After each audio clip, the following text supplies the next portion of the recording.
Welcome to another episode of the Super Critical Podcast, where we delve into the fun and oftentimes nonsensical way pop culture portrays nuclear weapons.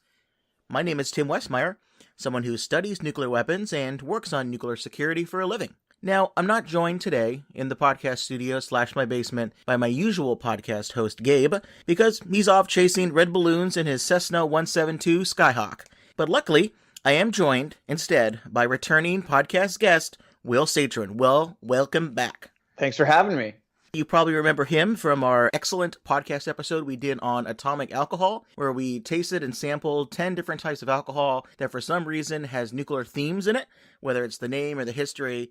People really liked that episode, and I appreciated Will lending his keen taste buds to that particular episode. Not only do I get to listen to that episode again every once in a while, but we work together, so we see each other on a daily basis, so it's exciting to have you back on the show in that capacity. It's exciting to be here. Yeah, that was a particularly fun episode, and I mean, going through all those beers and wines, it was a tough job, but somebody has to do it. So in this episode, we're going to continue what we call our Mini-Nuke series, where we talk about a smaller slice of pop culture that has nuclear components, so not all of our episodes end up being 3 hours long. Think of it more like a hit single instead of a whole album that's gone platinum, or in our case, sometimes plutonium.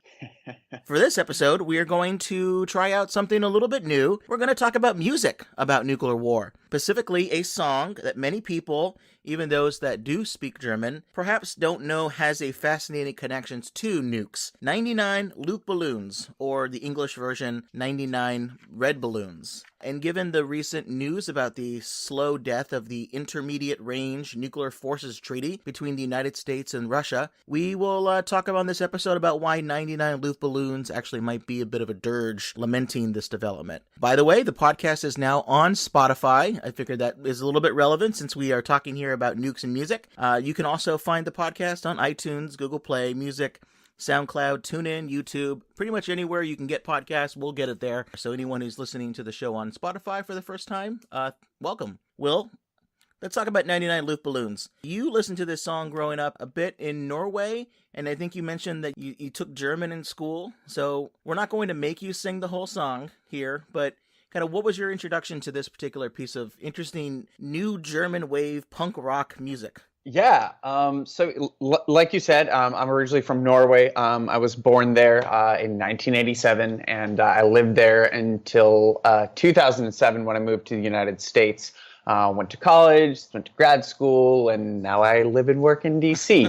In middle school in Norway, we were given a couple of choices for languages that we wanted to learn. Everyone had to take a third language in addition to Norwegian and English. German was what I landed on. So I started that in middle school, and I vividly remember, so this song, 99 Luftballons, by Nena was kind of a part of the curriculum, and I think this was in like year 2 of German studies, where we essentially and it's interesting doing this exercise because I've looked at the English version and I've been comparing it to the German version, but at that time we took the German lyrics and we were comparing them to Norwegian. And you come down with the same problem that is kind of highlighted here, right? Like if you look at the German lyrics, they're radically different from the English lyrics. And that's because like, even though like the German messaging is, very on point, it's very targeted, obviously those words, when you directly translate them into English, sound completely different and they don't fit with the beat and the rhythm of the song. The beat and the rhythm is very, very unique, very catchy, but very methodical. It's not something you can just replace. Exactly. So that kind of struck me too, just like looking at how like we kind of faced that challenge between the German and the Norwegian versions, and how that also perpetuates in the English and German versions. But yeah, that was my kind of initial experience to this song, and I vividly remember having to sing it in class. So yeah, it's good. And who knows? Perhaps I'll even give a stab at doing maybe like one verse or something here. Okay. Well, we'll see. We'll see if I'll edit that out. That's the whole world goes.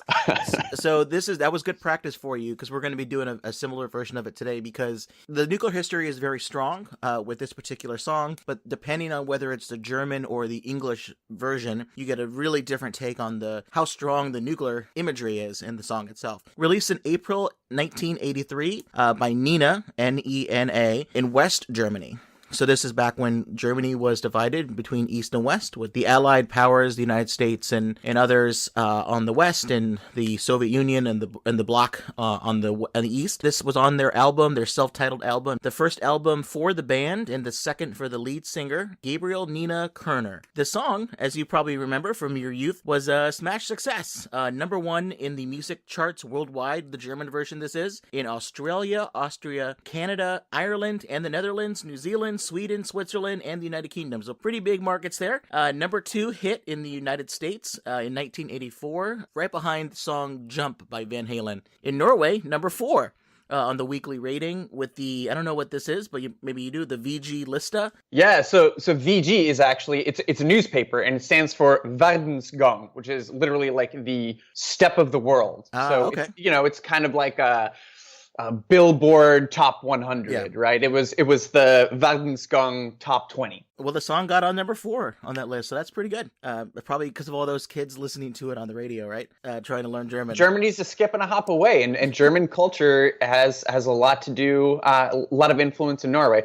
Case in point, like German was like German, French, and Latin were like the 3 language choices that were presented to us in public school, So yeah, German was a big deal. Makes sense. Well, so let's talk a little bit about this song's origin story, because it is a little bit interesting. If you just listen to the song, you'll notice, wow, 1, it's in every movie that I've ever seen. There's always some cover of it. It's a very catchy song, but the origin story for this song, according to all the sources that I've seen, was that the band's guitarist, Carlo Kargis, I'm not pronouncing that correctly, but Carlo, he was attending a Rolling Stones concert in 1982 in West Berlin, not too far from the Wall. And the Stones, during one of their songs, released hundreds of helium-filled balloons, kind of all at once. The balloons were floating away, and probably because Carlo was either smoking something or inhaling helium. Or both.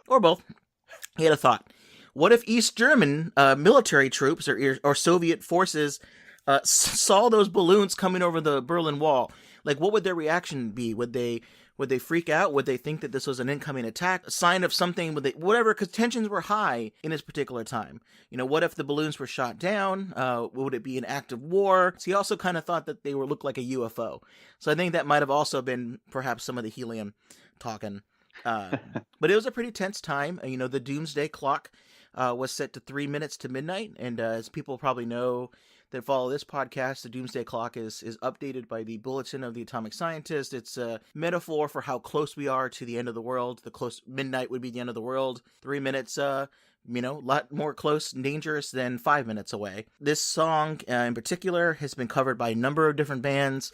One I want to mention is another punk band, Goldfinger, which Gabe, our usual podcast host, said that it was his party anthem for most of high school. But let's talk about the song proper. So the format for this episode, it's a little bit new, so please provide some feedback on the episode, because we're trying to figure out how to make this work if we want to do future episodes about songs. It will intro the episode by talking about the lyrics and the story of the song itself, both the German and the English versions. We will bridge into covering the nuclear connections, the context of when it came out, and some of the themes it portrays. And then we'll wrap it up with some outro discussion topics and recommendations before we fade out and get on with our day. Why don't you start us out with the German lyrics and in the music video? It's pretty interesting. What is the story that it's trying to tell here in the German lyric version? Yeah, absolutely. So what's really interesting about this song is that the word nuclear is not mentioned once in either the German version or in the English version. And so this kind of became a nuclear protest song, sort of by accident, if you will. So it's talking about, so the song starts out talking again about these balloons that get released up into the air. They show up on the radar screen of a given military power. They send up 99 fighter jets to go find out and see what's going on. People thought that they were a UFO from outer space. Mm-hmm. So general orders up his fighter squadron, they sound the alarm, and then they get to the point on their radar where like the target is supposedly at, and they find that there's nothing there. Just some balloons. Just some balloons. But I guess the fighter pilots kind of think they're a little bit like Captain Kirk here. That's actually used verbatim in the song. Think they're Captain Kirk, and they start shooting at these balloons. But this is where the really interesting aspect of the song, it starts talking about escalation control without using that word escalation control. So they're shooting down these balloons, and the neighboring countries, right, the bordering countries, can see that there's like, there's gunfire going on, right? Like there's, planes are shooting down these balloons. There's essentially this like big skirmish in the sky, and they're like, well, what's going on here? Like maybe they're coming under attack. They don't really know. So they're like, well, better safe than sorry, right? So they're inflating the threat. They're inflating the threat. So they step it up a notch. They kind of join in the fray. They start firing, and then one thing leads to another, and the song ends with, like the entire world is gone, right? Like we're in a state of absolute devastation by the end of the song. And I think that's where the real like nuclear themes come in. It's not just, like if you think of all the major wars that we've had in the past, right? World War I, World War II, the Napoleonic Wars, right? There are victors, there are peace treaties. Everything is kind of normalized. Reparations are paid out, and give it, a decade, 2, 3, things get back to normal. That is not the case here. And that is the strongest allusion to nuclear war, the total annihilation. Everything is gone, right? Because there's nothing left. They specifically say Kriegsministers, war ministers are no more, like the people they initiated the war. So it's this indication that society as we knew it before doesn't exist anymore. And I think that is what really gripped people in the 1980s, that made this kind of a song that spoke to the nuclear threats everybody was perceiving at the time. And of course, it's ironic because those threats are still there today, just not in the same context, but we don't talk about them anymore. Yeah, they especially mention in the song 99 years of war. So it doesn't really sound a lot like a nuclear conflict, because those probably wouldn't last 99 minutes. Let alone 99 years. So this is what I'm going to read here is the literal translation of German. So it's not meant to be poetic. It's not meant to be something you could sing and have the same rhythm. But what I have here is it ends with 99 years of war, left no room for victors. There are no more war ministers, nor any fighter jets. Today I'm making my rounds, see the world lying in ruin. Quite an ending to it. What most of it is kind of a catchy beat song. It's one of those strong contrasts between what they're talking about versus if you just listen to you don't speak German and you're just like, oh, this is great. Yeah, so there's this one segment here, and I've received a number of requests via Twitter and social media to actually take a stab at singing this in German to prove my chops here. So this is I'll take a stab at it here. You want me to give you a beat? So I think I got this. All right, this. Here we go. 99 Düsenjäger, jeden war ein großen Krieger, hielten sich für Captain Kirk. Es gab ein großes Feuerwerk, die Nachbarn haben ich gesagt und fühlten sich gleich angemacht. Dabei schloss man Horizont auf 99 Luftballons. Excellent. I think I'll pay 99 cents to Nena to buy the rights to sing that.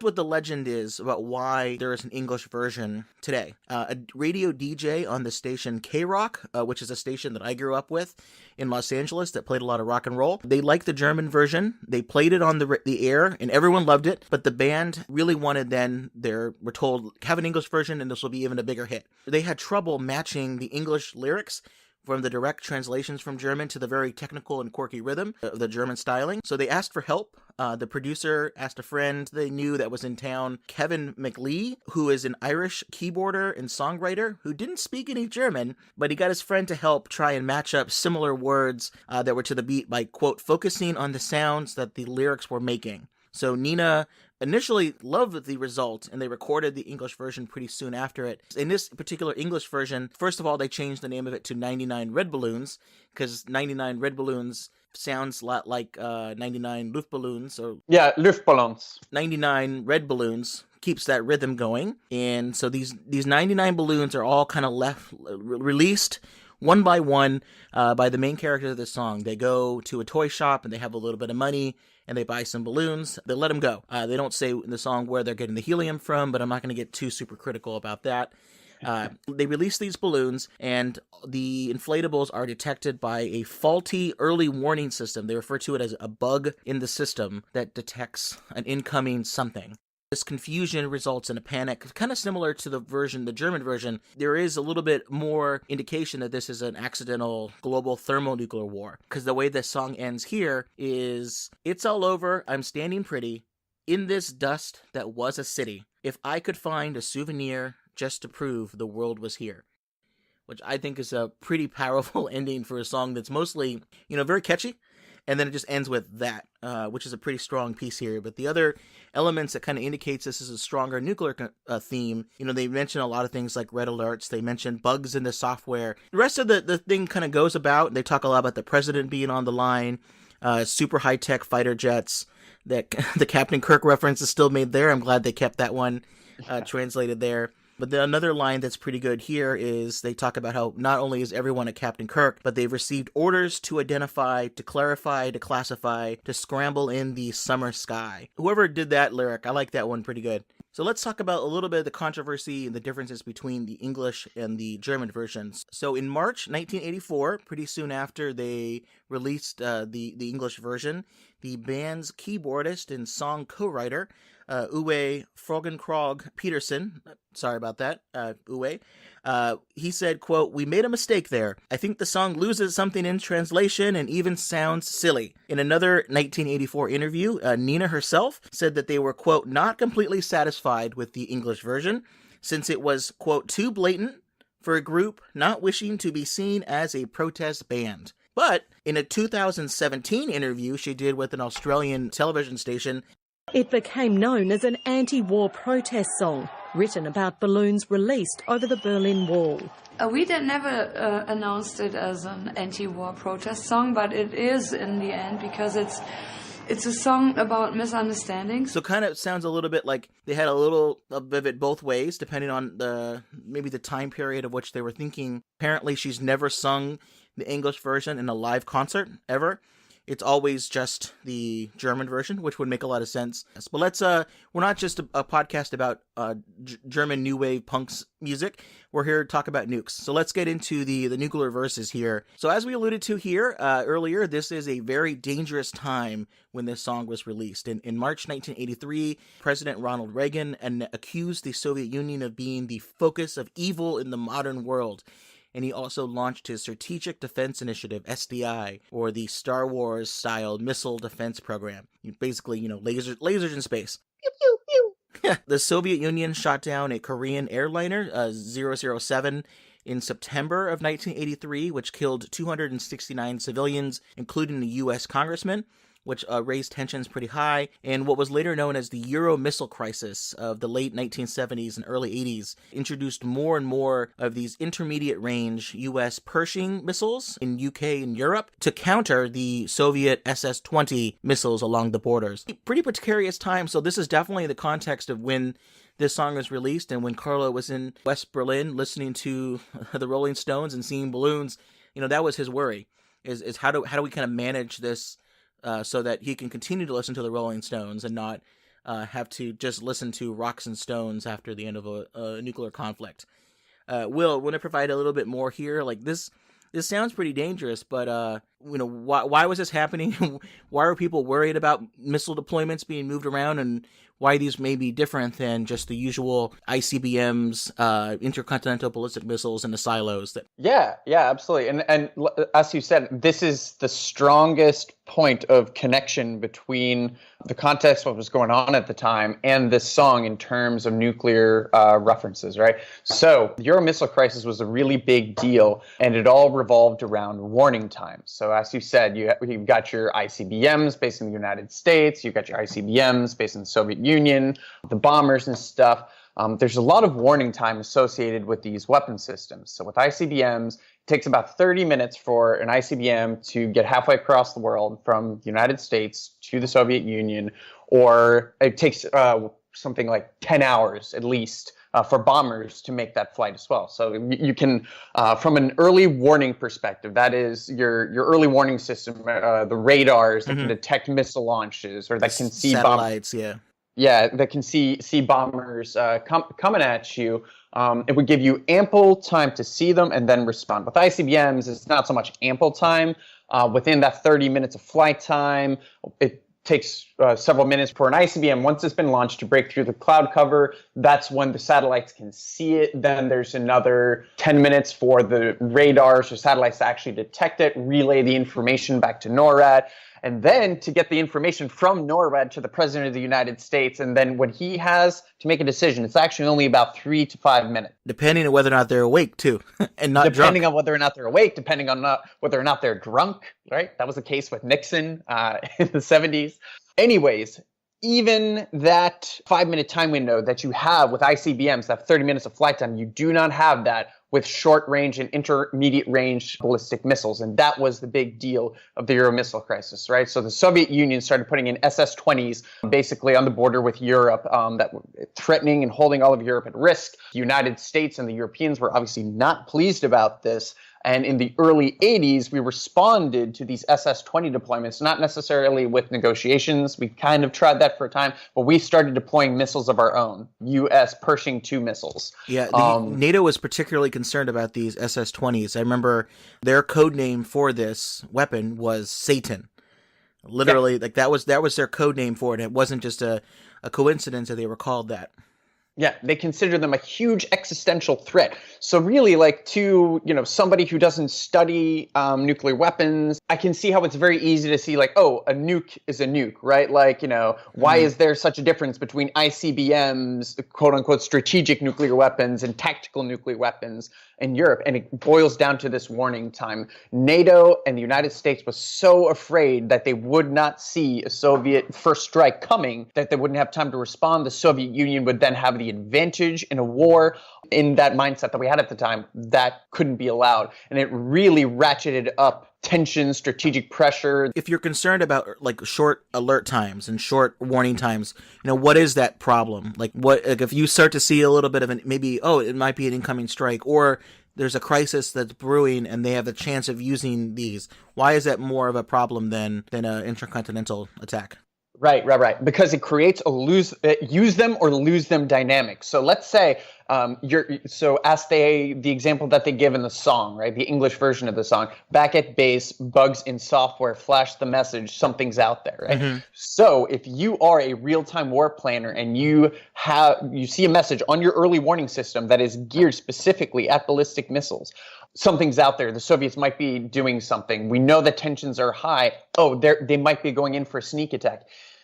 In the case of ICBMs, you have a little bit of time to figure out if it's a false alert, right? Like that maybe there's a mistake or something's going on, and you have a little bit of time to work out the kinks in the system. With short-range, medium-range ballistic missiles, you do not have that. And it creates the pressure to fire upon warning without waiting for confirmation that something's going on. A write-it-out type situation. Type of situation. So the war planner athlete would say, no, that pressures were running high. The Soviets might be tempted to do something. You have this kind of indication that they might actually be doing something.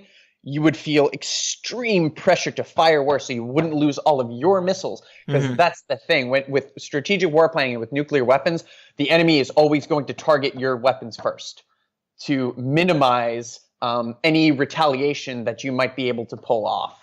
So yeah, it's a little convoluted, but the basic premise is it ratchets up pressure on you to use your weapons before you lose them and attack first before the Soviets can actually pull off their attack. And that is why we got the INF Treaty, which we will talk about a little bit later. The Cuban Missile Crisis originated because the Soviet Union perceived that there was a huge missile gap with the United States.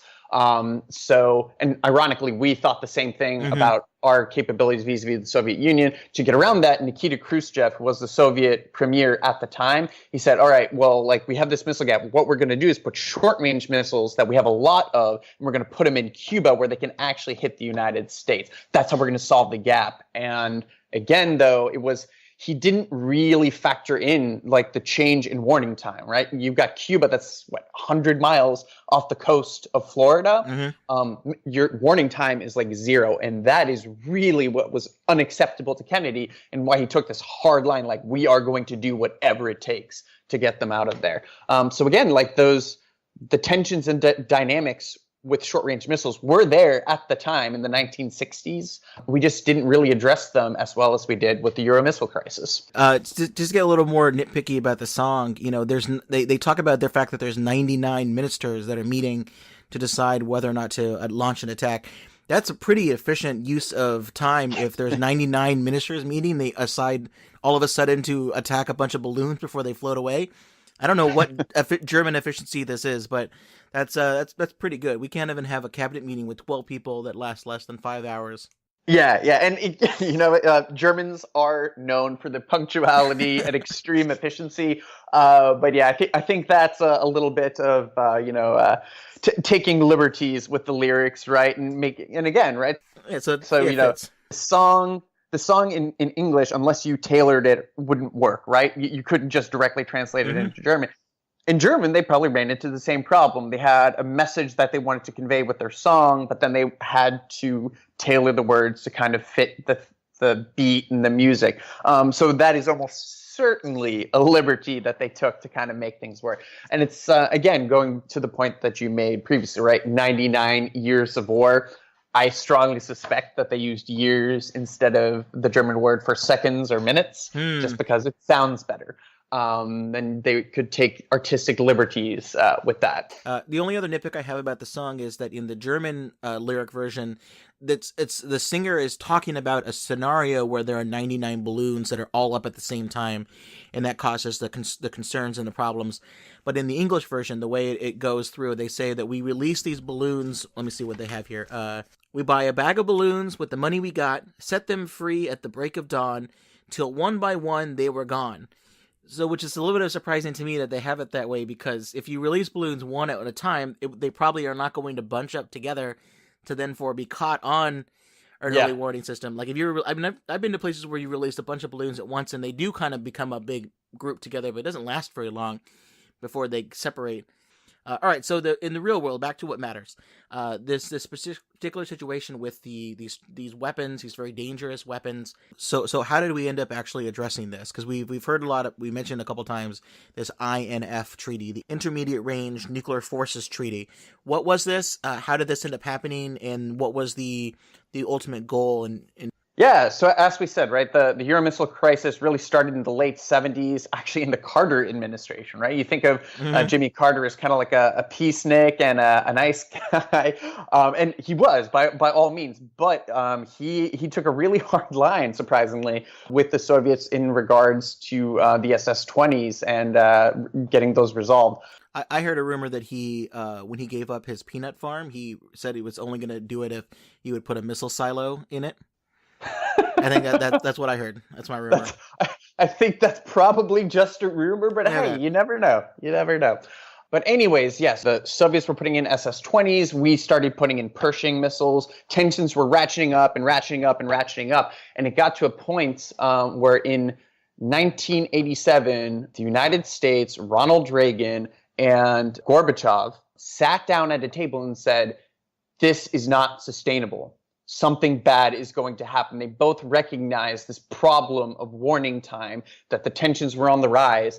And basically, Ronald Reagan and Mikhail Gorbachev sat down and said, if we are going to get out of this Cold War alive, we have to do something to ratchet things down. You know, at a bare minimum, get back to the point of only pointing each ICBMs and bombers and nuclear submarines, aka boomers, at each other. And they pulled it off. They did it. So in 1987 in Iceland, they sat down at a small farmhouse in Iceland And it took them about a week to hammer out this deal, but they basically said, we're going to get these missiles out of here. We're taking them off the table.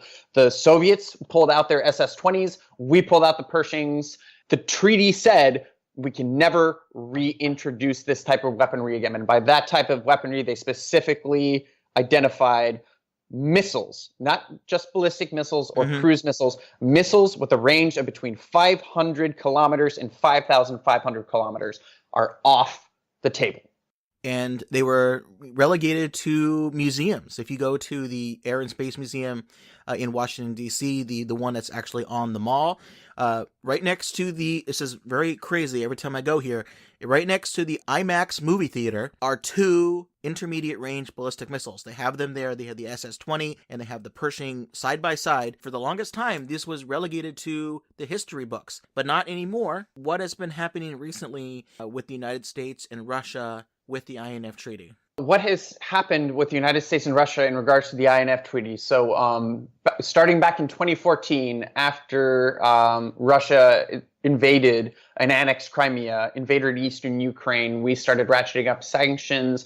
Russia started responding to that in various ways. And one of the ways that they responded was the deployment of a cruise missile. I believe it's the 9729. They deployed this cruise missile that is INF violating. By that, the United States specifically alleged that they tested this cruise missile at a range that is not allowed by the treaty, and it is capable of traveling distances that are not allowed by the treaty. So the capabilities of the cruise missile directly correlate to size, right? It's how large the fuel tank is, how large the rocket engine is in it. There are other factors at play there. But yeah, so that's the allegation, is that Russia has fielded this cruise missile that violates the INF Treaty. We have tried now for close to 5 years to try to get them to admit that they're in violation, but then also to correct it, right? To take this missile off the field. And Russia, by the way, has some actually decently valid concerns about U.S. deployments of missile systems that could be in violation of the INF Treaty, that kind of set them up. And specifically,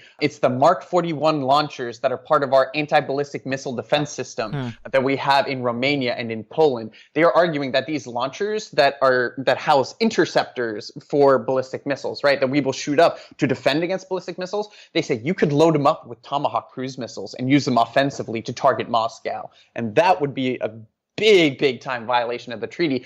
And what they are arguing is basically that, like, you have installed these systems to quickly be able to load those up in times of a crisis to get around the INF Treaty. We see what you're doing here.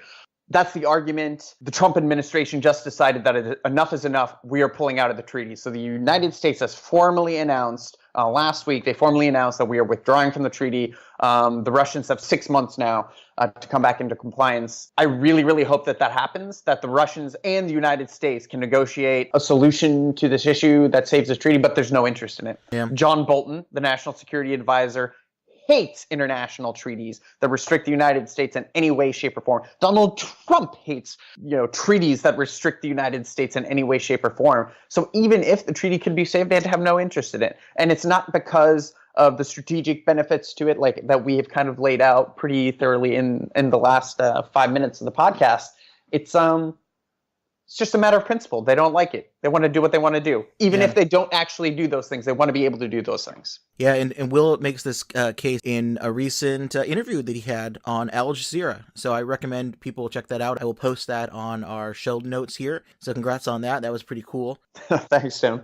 So one of the major themes or parts of this story for both the English and the German version are miscalculations from accidents, from ideas that, well, it's not actually a nuclear attack, but it seems like it is. So let's send out all the 99 high-tech fighter jets and start the conflict. And that is not something that's just a fantasy, nor is it just something that happens in movies where people are concerned about maybe an accidental launch, like the episode that we covered with our friend Jamie Withorn, where we talked about an episode of Madam Secretary called Night Watch, which was about an accidental nuclear concern, warning, alert, all that stuff. These are real things that have had a lot of history to it, and we talked about it a lot on the previous podcast, but there's one I want to mention here, which is, Stanislav Petrov, who was a commander at a radar station monitoring Ukraine early warning. So, whether or not the United States was about to attack the Soviet Union, there was a time where he was on deck. It was pretty late, and then maybe like midnight or 3 o'clock in the morning, and there's an alert that pops up that says 1 incoming missile. Oh, now 5 incoming missiles. And his job was to report that information up the chain and start the process of retaliating against the United States. But he was looking at it and he's like, this doesn't make any sense. Why are they only launching 5 missiles? Why aren't they launching more? If this is a first strike, we need to be seeing more of this. So he noted down and said, this is not real, so I'm not going to report it up. And he decided to not do that, and that ended up being true. It was a miscalculation of the radar satellites that were seeing cloud cover and light reflecting off the clouds, and the satellites were interpreting that as missiles breaking through the cloud cover. Good that he did that. It's very a little bit of a controversy in his home country about whether or not he followed protocol and all of that, but he was essentially known now as the man who saved the world, given that he didn't report that up the chain. So those kind of false alarms are real. There was another false alarm where there was a demo tape of how you run through a simulation of an attack, and it was a training tool, and it got accidentally loaded early on, like before the weekend started, and then no one ever took the tape out, and then when someone started and ran up the system, it looked like there was incoming attacks. That freaked people out. There was also an example of a computer glitch that said instead of 0 incoming missiles, it changed it to like 2,000 incoming missiles. These examples have certainly happened, and one of the ones I don't know if you feel like talking about from I think it was 1995 was the Norwegian rocket scare. Yeah, absolutely. I can dive into that. Yeah, so that was in 1995, and Boris Yeltsin was the president of the Russian Federation at the time. And what's remarkable about this is we're talking 15 years ago, right? Long before Russian-U.S. relations got as bad as they are today. This was like post-Cold War. We were literally having conversations about Russia joining NATO, right? Like things were good. But our early warning satellites detected a missile launch from Norway, Ondea in Norway, and there's a meteorological facility there. They were launching a weather satellite, and they had ironically notified the Russians beforehand that this was coming. The memo just hadn't gotten up the chain of command to the right people, and then, so Russian early warning satellites detected this missile launch, and they perceived it not as one missile, but several, and they were like, this is the beginning of this could be the beginning of an all-out first strike by NATO and the Americans. And Boris Yeltsin actually busted out his equivalent of the nuclear football. That should get. Yep, exactly. And for listeners who don't know what the nuclear football is, that is the computer essentially that the president has with him at all times. It's in a briefcase that he can use to authorize the codes to launch a new nuclear strike. And that's what Yeltsin actually had busted out and was ready to go. Yeah, so it's pretty wild. So some of the instances that you talked about, Tim, just very briefly. So Bill Perry was Secretary of Defense for one of those, and he likes to talk about that in the tours that he's doing now to the state to kind of highlight nuclear dangers. He got a call at 2 o'clock in the morning about this tape that was uploaded into the system from a launch officer that basically said, sir, launch officer NORAD, and said, hey, sir, I'm detecting 300 incoming missiles here. And Bill Perry's first reaction was, oh my God, like we're all going to die. And then he was like, well, wait, why are you calling me? Should you be calling the president? And he's like, well, I'm calling you because I'm confident that this is a mistake, but I want to understand the mistake, right? But if we didn't have that individual who said, I'm confident that this is a mistake, that didn't identify for what it was, that would have been a serious problem. And a couple years before that, Zbigniew Brzezinski, I always get his name wrong, but Mika Brzezinski, the co-host of Morning Joe, her dad, Zbig, was the national security advisor to Jimmy Carter. And he got one of those calls in the middle of the night saying, sir, we are detecting a launch. They did not know it was a false alarm at the time. And he had to make the snap decision of, do I wake the president up? And he didn't do that. Do I call my wife and kids? And he decided not to do that because he said, if indeed the strike was coming, they would have gone peacefully in their sleep. Pretty scary situations. As something you always tell me is it's eventually going to happen. These crises will continue to happen, and it's all a matter of whether or not we are prepared for it, whether or not nuclear weapons will continue to exist which present this danger, and also whether or not we have certain individuals around, however complicated your system is to deal with these things, whether it's early warning and escalation control and, who can authorize what and whatever system you end up creating, it's still sometimes about people, the right people in a position, whether it's Stanislav Petrov or any of this launch commander deciding, I think it actually is a false alarm, or it's someone who was supposed to report the fact that there was going to be a Norwegian weather launch, not reporting that up the chain. Whether people make mistakes or they're heroes, we're just basically waiting for a villain here to be able to be in a bad situation. Yeah.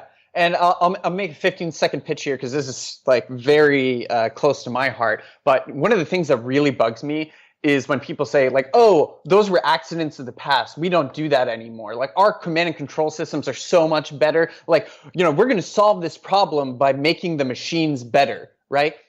That is helping bolster the problem. That is kind of, reducing the odds that something will go wrong. But at the end of the day, they're still machines. And that is the one universal truth in this equation, that machines are fallible, right? So if you're taking, a system and you're bolstering it and you're making it better, you're going from 85% efficiency to 99.9% efficiency. That means that it is a statistical certainty that it will fail one time in 1,000 years, right? Like that's what 99.9% means. Like 1 out of 1,000. That's one too many. And in 1,000 years, it will happen. And so great, it might not happen. That means that it might not happen in our lifetimes. It's going to happen in somebody else's lifetime. That's not the solution. The solution is to negotiate an end to these weapons. Yep. Makes sense to me. You're channeling your inner Jonathan Shell, and it's coming through loud and clear. We laid out here a really, good connection, I think, between why this song was concerning to people who would hear it, why the person who wrote it, Carlo, was worrying about whether or not something could look like a UFO and what would end up happening. But it wasn't, alone by itself, this particular song. There's a rich history of music in nuclear protests and those kinds of ways of articulating dissent. I found this on the internet, a 2015 master's thesis written by Shelley Clark, which was called Soothing the Savage Beast, Music in the Cultural Cold War. And she ran through a couple different examples of 1980s pop songs that revealed a growing Cold War tension and escalating fears about nuclear war. Some of the examples that she included here were Prince's 1982 song, 1999. The usual one you hear about partying like it's 1999. But if you actually read the lyrics, it's pretty scary, partying while announcing the apocalypse. The 1984 song, Two Tribes by Frankie Goes to Hollywood. The whole thing is not only was it popular for a long time in the United Kingdom, the song itself features in music video a wrestling match between the Soviet leader and Ronald Reagan, which is kind of fun. We can go on and on, but I'm going to mention this a little bit at the end when we talk about our discussion topic. A bunch of people on our Facebook page also listed some of their favorite songs. Not only were there so many of these, there's a way that music was able to bridge and get over the Berlin Wall. So I recommend people try to get a copy of this book, The Language of Protest, Acts of Performance, Identity, and Legitimacy, which was written by Mary Lynn Gassaway Hill in 2018, because chapter 4 is called The Protest Language of Songs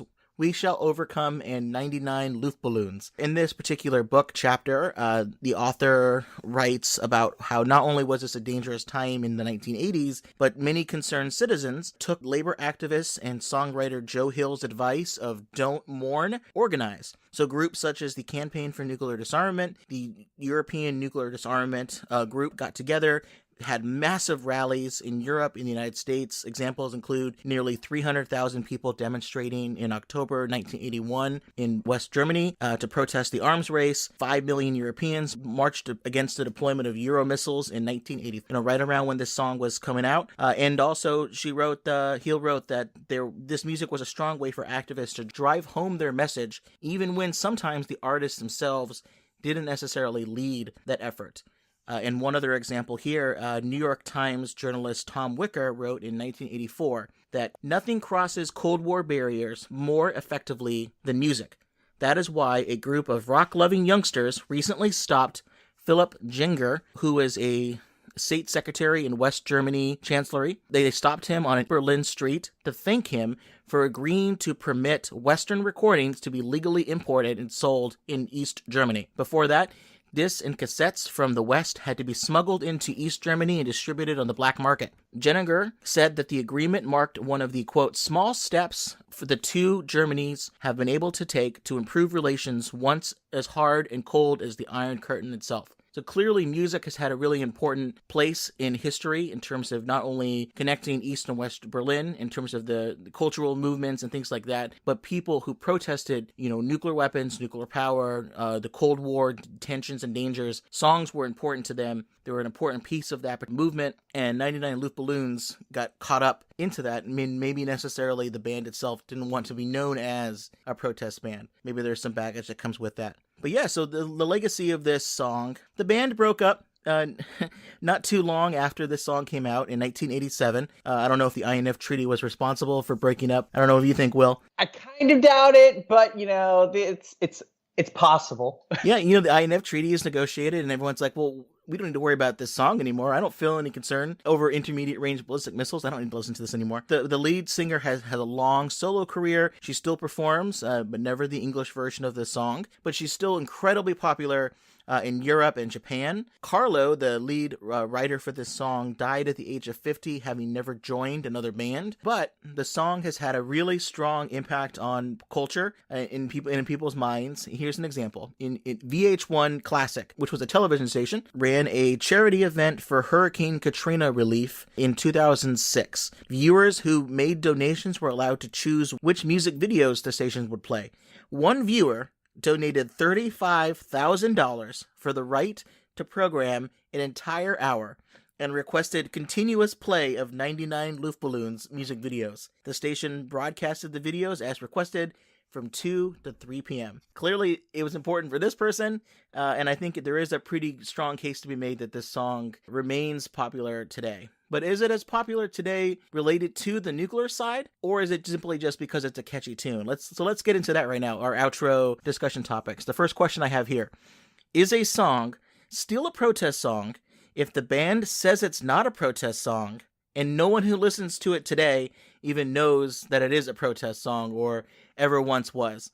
Will, what do you think about this particular idea? It may just be a rhetorical nonsense thing, but it is kind of interesting that the meaning behind songs potentially can drift away into something else. It can mean different things for different people. And when this song is played today on the radio, no one honks the horn and says, yeah, let's get rid of intermediate range ballistic missiles. Like, could this song be used again to rally support for the INF Treaty? What do you think about all that nonsense? Yeah, it's an interesting discussion because music is like art. Actually, music is a very legitimate form of art, and art is kind of in the eye of the beholder. It's about the emotions that evokes in you. It's what you see in it, right? Like the price of art. It's whatever people are willing to pay for something, right? All this kind of gets to like a protest song. I don't think it matters. So like Nena said, they didn't intend this to be a protest song. What matters is that people seized upon it at the time, that the lyrics evoked emotions in them, that they saw certain parallels that weren't even supposed to be there. That is what makes a protest song in my mind. However, though, so what you're kind of saying is if the band or the artist doesn't intend it to be a protest song and the audience doesn't really see it as a protest song, then, I think, it doesn't really become a protest song in and of itself.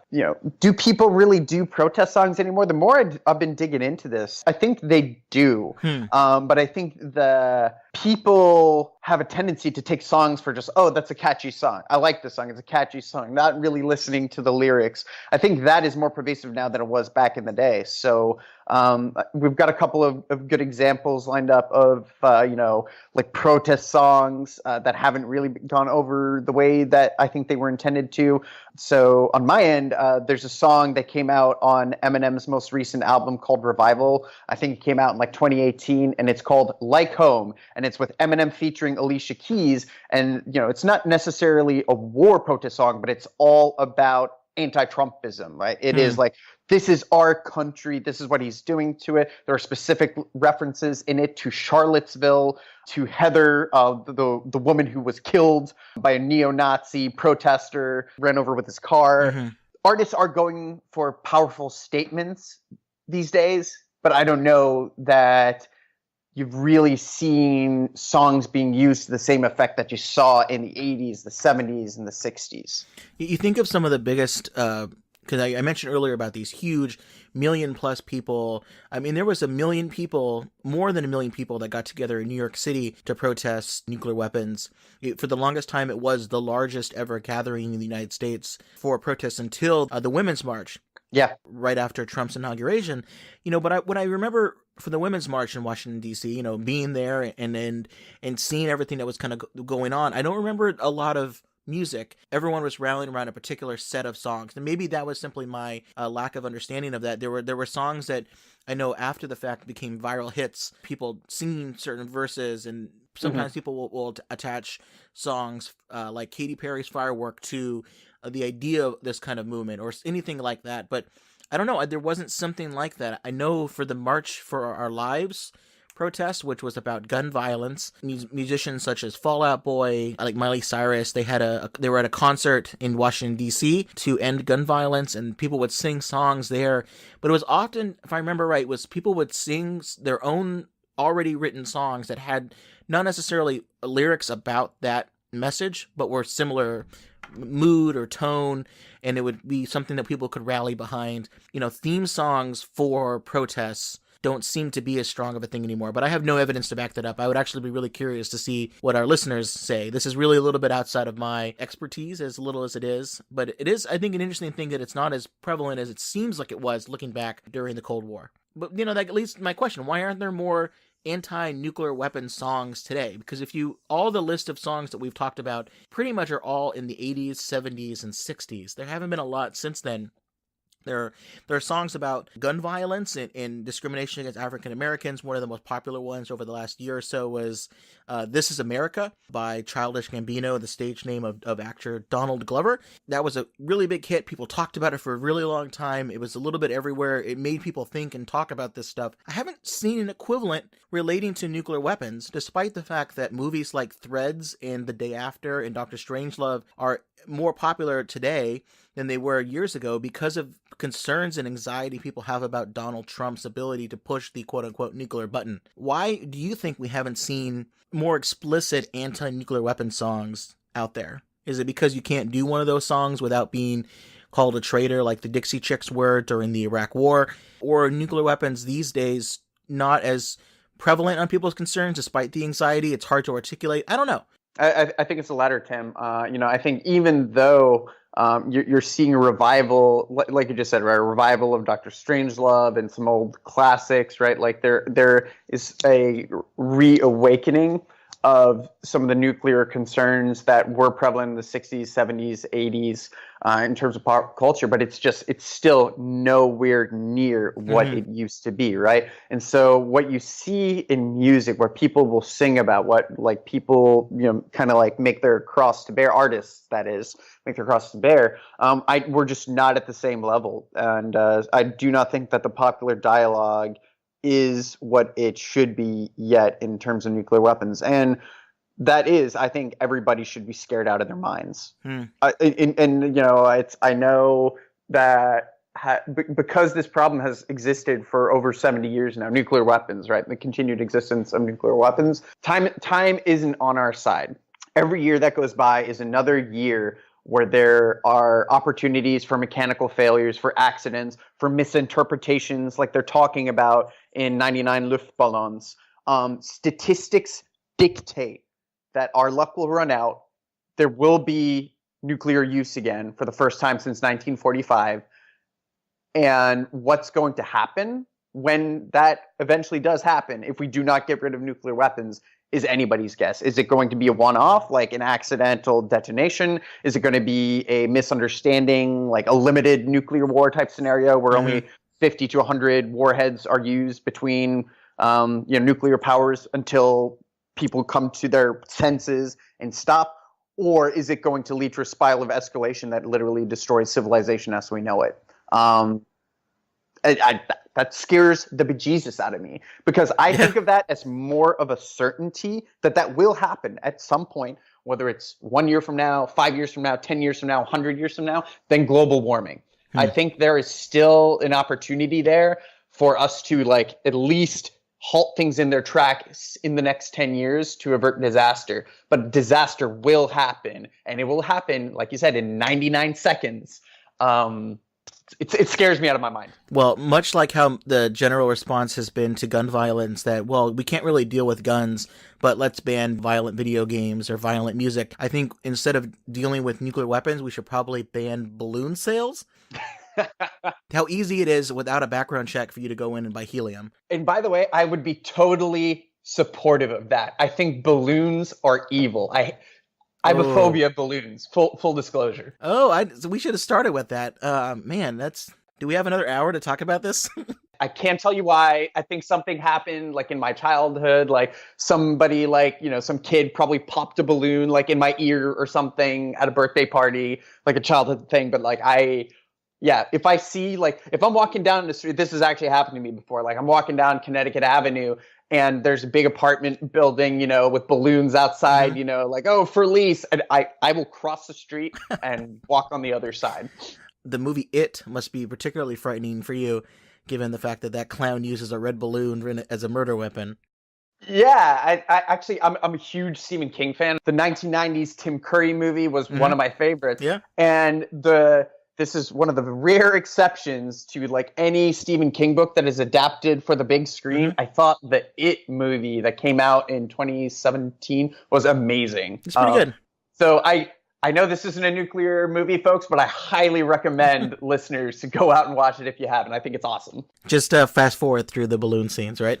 Yeah, just fast forward through the balloon scenes. Before we get into our rating here, what would your favorite nuclear war song be? And bonus points for if people don't know that it's about nuclear weapons. Like, so for me, Forever Young by Alphaville is pretty strong when it comes to the nuclear weapon imagery. There's literally one of the first lyrics is about whether or not they're going to drop the bomb and want to remain forever young. So it's one of my favorite nuclear weapon songs that most people don't know is about nukes. And I include myself in that for a long time. Do you have a particular example of this? Because we have a bunch that people have been recommending to us. But before we get into that, do you have anything? I do actually. I thought about this for a while. Like I wasn't able to really like come up with any. I even went to Google to kind of like just look at a list and see if something like, I was like, oh, duh, there's that. And I picked some generic song off of that list that I was going to throw out there. It was Iron Maiden's 2 Minutes to Midnight, which I'm not even that familiar with. That would have been a lie. But then I thought of a better one that I actually genuinely like and is absolutely a song about nuclear war.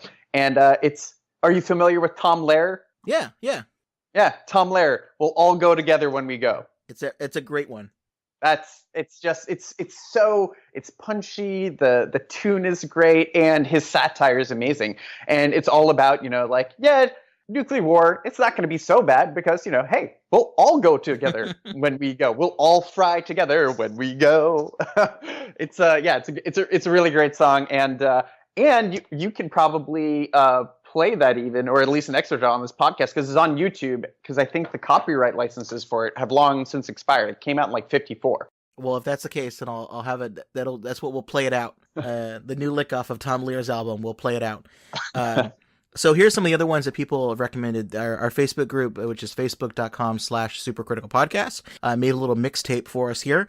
Maybe I'll try to put that actually onto a Spotify list on our Spotify page, yeah, that's a great idea. And if you go to our YouTube page, I also have a ton of different playlists. I have things like what nuclear movies are out there. I don't know if they're supposed to be on YouTube, but I compiled all of them as a playlist. I also have, famous scenes that we talk about. I'll create one called Songs that will cover all these different recommendations. But people like a couple different former guests of the show, Lucy Steigerwald, who was on our episode related to the Fallout video game series. She recommended two. One called Great Atomic Power, which is a little bit of a country song by Levin Brothers, which is great. To check that one out as well. She mentioned New Frontier by Donald Fagen, which is about partying in a fallout shelter. John Duke, who's from Vortex Aereo Media, who was on our most recent episode before this, the Sum of All Fears episode. He recommended what we mentioned earlier, Frankie Goes to Hollywood, Two Tribes video. And that one's even particularly good because the video itself has clips. I think the song as well has clips of Protect and Survive, which is the British public service announcement videos about what to do in the event of a nuclear war. The videos themselves are terrifying, and it's crazy to think that they would put that into a music video, but it works pretty well. My friend Kevin, who was on our Back to the Future episode, he recommended Nuclear War on the Dance Floor by Electric Six, which I'm going to recommend the DJ plays at his wedding, which is upcoming. Steve recommends Rust in Peace by Megadeth. I like that one quite a bit. And then at Watchmaker42 on Twitter recommended Scorpions' Winds of Change and 2 Minutes to Midnight by Iron Maiden. So I'm glad that one got in there. And it's funny enough, I mean, maybe not funny, the Bulletin of the Atomic Scientist has kept the clock at 2 minutes to midnight. So that's where we are today. That's where we are today. I'll also make one more pitch for a song that I did not hear on the list of songs that you mentioned. And I'm actually kind of surprised that this didn't come up. It's not inherently, kind of like 99 Luftballons. There's no direct association to nuclear war. There's no reference to the word nuclear in it. But it was made famous by Dr. Strangelove. Vera Lynn, We'll Meet Again, right? And that was it was a song that came out of World War II. And it's all about, we'll meet again, even though you've passed away, like in the war, or you'll come back from the war. Take your pick on which. But it was made famous by Dr. Strangelove because they play it in the closing scene when the nuclear bombs are going off like all across the world.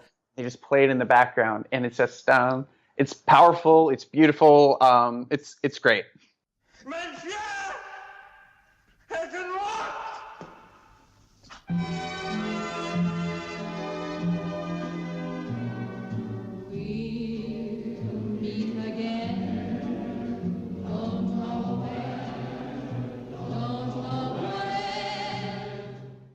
Yeah, for a while it was my ringtone.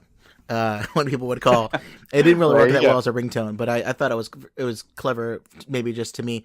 Now my ringtone is the Round Ball Rock NBA on NBC theme by John Tesh. So a little bit of different frame of mind today. I'd also note that a gentleman named Sam recommended over a dozen songs on the Facebook page, which I'll add to the mix. But the one that's I think most pressing to talk about here is Russians by Sting. That's the one where he says, "I hope Russia loves their children." So let's get into our rating system here. We like to get super critical about our rating, so we have a consistent 1 to 5 scale, but I like to tailor it to the exact particular topic we're talking about here. I've crunched the numbers, and let's come out to... All right, let's do 1 out of 5 hits off of a red Luftballon. It's got some helium in it. 1 hit will give you a tiny little buzz, but 5 hits will let you voice your opinions at whatever high pitch you want. 99 Luftballons on the wall, take one down, pass it around, that kind of thing. Will, what would you give this? 1 out of 5 hits off a red Luftballon. I'd give it a 4. It's a great song. It's catchy. The German lyrics are way better than the English lyrics. And I mean, you can kind of just, looking at this awesome side-by-side comparison that you created for us to review for this podcast, you can kind of get a sense of the message and like the poetry here that they're trying to put together, and it just doesn't translate as well into English, like the whole, like the first English verse where they're talking about like, oh, we're going into a toy store and getting balloons and stuff. Like that's just... They tried to make it catchy. So, and I give it a 4 out of 5 because, it's not explicitly a song about nuclear war. They don't use the word nuclear in it, but it's still pretty powerful and hits the spot. Yeah, and in some ways that might be more, not necessarily meaningful, but it might have a stronger ability to motivate people to think about these things. If the words are just like, nuclear this, a global thermonuclear war, all this, and that, it may just become a little bit of a parody song. One of the ones I was thinking about covering on this podcast for this little Mini-Nuke episode, a song by Weird Al Yankovic, which is about nuclear war during Christmas time. Because he throws out all the buzzwords and things like that here and there. It's great, but, it doesn't really mean much beyond kind of it being funny. And the more times you throw in phrases like, this escalation control and red alert warnings and things like that, people will no longer maybe understand it as much. But if you just talk about the thematic point and the dangers and the concerns and the anxiety related to that, that may be more powerful than throwing out the word, mushroom cloud. But I give this a 3.5. It's a little bit less than yours, mostly just because I think the song today, while it's catchy, it's, to me, it doesn't hold up. It's not a song I want to listen to a lot. It's like, I'm glad when it comes into movies, but it's not one that I need to see and listen to all the time. And I think that I'm saving my higher ratings for songs that we'll cover in the future that I do listen to quite a bit. Songs like the end of Doctor Strangelove and things like that. Thanks to everybody on our Facebook page for giving us that excellent mixtape, and I'll put that up on the internet. But Will and I also have some things to recommend to people who listen to this and enjoyed it and want to, get more. One, I would recommend The Man Who Saved the World, a 2014 Danish documentary about Stanislav Petrov and the 1983 false alarm that we mentioned earlier. So check that out. It's a pretty good documentary in interviews with the man himself. Two, I would recommend a song by the Canadian band Rush from 1984 called Distant Early Warning. And that one is pretty explicit in the fact that it is about early warning system failures, and it is done in a way that only Rush could ever do. And finally, I would recommend people check out an album called No Nukes, the Muse Concerts for a Non-Nuclear Future. This was a triple live album with songs from a concert series in Madison Square Garden in New York City from September 1979. It was concerts organized by the Musicians United for Safe Energy. So basically not nukes, not nuclear power, was what their message was. And it included some really popular artists that organized this, like Jackson Browne, Grams Nash, who's from Crosby, Stills and Nash, Bonnie Raitt, and other performances by Bruce Springsteen, the E Street Band, the Doobie Brothers, James Taylor, Tom Petty. All of them got together. Sometimes they're playing some cool songs, like Bruce Springsteen is the first time ever they played their Detroit Melody songs, which is pretty much a staple for all of their encore performances. It was the first time they got together to play that. Other artists maybe didn't play their most popular songs at the time because they were saving those for other concerts. But when we talked about Armageddon, the movie about nukes versus asteroids, you see Steve Buscemi on the asteroid in his spacesuit shouting, "No nukes, no nukes, no nukes." That's what that's from. That was the chant from the No Nukes concert. So you can get that on Spotify, on Amazon, or you can just go on YouTube, and if you search for it, people have put the songs at least from the playlist from that. Will, do you have anything to recommend to people beyond the songs that you already mentioned? Not beyond the songs that I already mentioned. I would just say these are actually books. I would recommend the 2020 Commission report on the nuclear attacks against the United States. It's a book by Jeffrey Lewis, and I mentioned that because it goes to exactly what we talked about, right? Misunderstandings, misinterpretations of early warning signals that lead to a nuclear attack. So I'd highly recommend that book. I'm about halfway through it right now. Yeah, it's a fiction book, right? It's like it is fiction. I want to make sure that's clear. Yes. Yeah, I'm hoping maybe at some point we can have Jeff come on the podcast and talk about what it was like writing a nuclear fiction book. Try to work our way up to that at some point. What else do you got? And then Eric Schlosser's Command and Control, right? We're talking about nuclear near misses, and he categorized a lot of them in this amazing book. And if you haven't read it, if you're listening to this podcast and you care about these issues, that's a must read. And if you can't read, there's a documentary. I think it's on Netflix too. You can watch. Just called Command and Control. That's pretty good too. And it's probably on audiobook as well. Yeah, great. Oh, there we go. That helps. Will, thanks so much for coming on this unusual, but hopefully maybe reoccurring type of show where we talk about nuclear songs. Thanks again for coming on. What do you got to plug? Where can people find more of you other than sitting next to my desk? Where can people find you on the internet?